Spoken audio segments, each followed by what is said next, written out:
McDonald's, a brand we all know and love. For many, it's a quick stop for fries and burgers. For students like me, it's a lifeline, a part-time job to make ends meet. When I got hired at McDonald's, I was thrilled. Flexible hours, free meals, and a chance to earn my own money. It seemed perfect, until the night shift came along. Let me take you back to my first week. I had just started, still learning the ropes. Everything seemed normal during the day.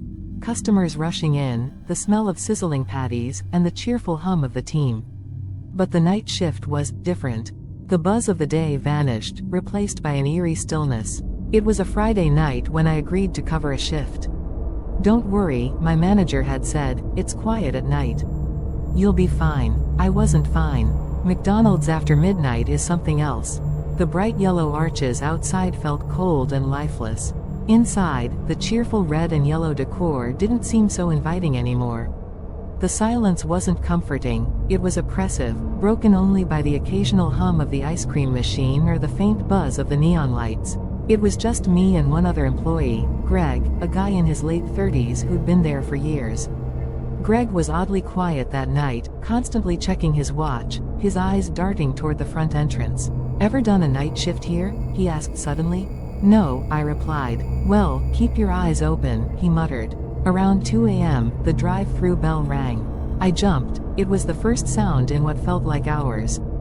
Greg was in the back, so I went to take the order. "Welcome to McDonald's. How can I help you?" I said. No response. Just static. "Hello?" I tried again, but the screen stayed blank. Suddenly, a voice crackled through. A low, raspy voice. "I'm here." I leaned closer, thinking it was a bad connection. "Excuse me, could you repeat that?" The voice came again, slow and deliberate. "I'm watching." Chills ran down my spine. I glanced out the window to see if anyone was there, but the driveway was empty. The parking lot, the road, nothing. "Hey Greg," I called, trying to sound calm. "Can you check the cameras?" He didn't respond. I left the counter and went to the back. Greg was staring at the monitors, his face pale.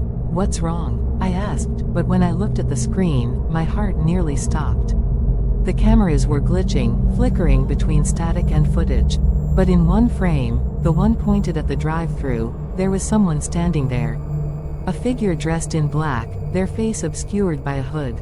Greg muttered under his breath, "It's happening again." "What's happening?" I demanded. He shook his head. "It's nothing. Just stay inside." I tried to focus on cleaning, but the air felt heavy, like the building was holding its breath. Then came the knocking. It wasn't on the front door or the windows, it was coming from inside. From the walk-in freezer.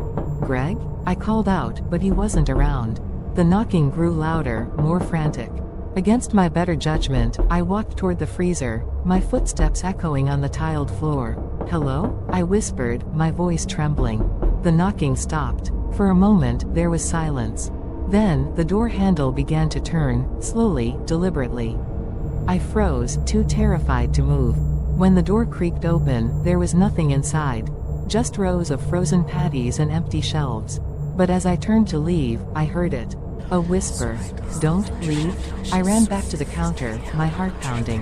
Greg was nowhere to be found. The cameras were completely blank now, just static across every screen. The lights flickered, and for a split second, I saw something, or someone, in the dining area. A shadowy figure, standing motionless, staring at me. Then the power cut out.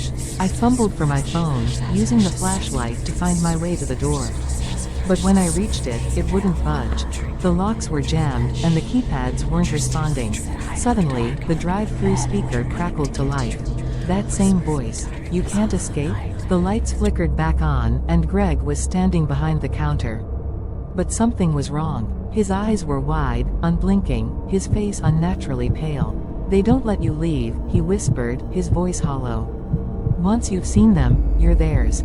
The next thing I remember is waking up outside, lying on the pavement as the morning crew arrived. I quit that day, never looking back. But every now and then, I hear things, whispers in the middle of the night, knocks at my door. And I can't help but wonder, did I ever really leave? So, next time you're at McDonald's late at night, look around. Listen closely, because sometimes, when the golden arches glow, they're not just welcoming, they're watching.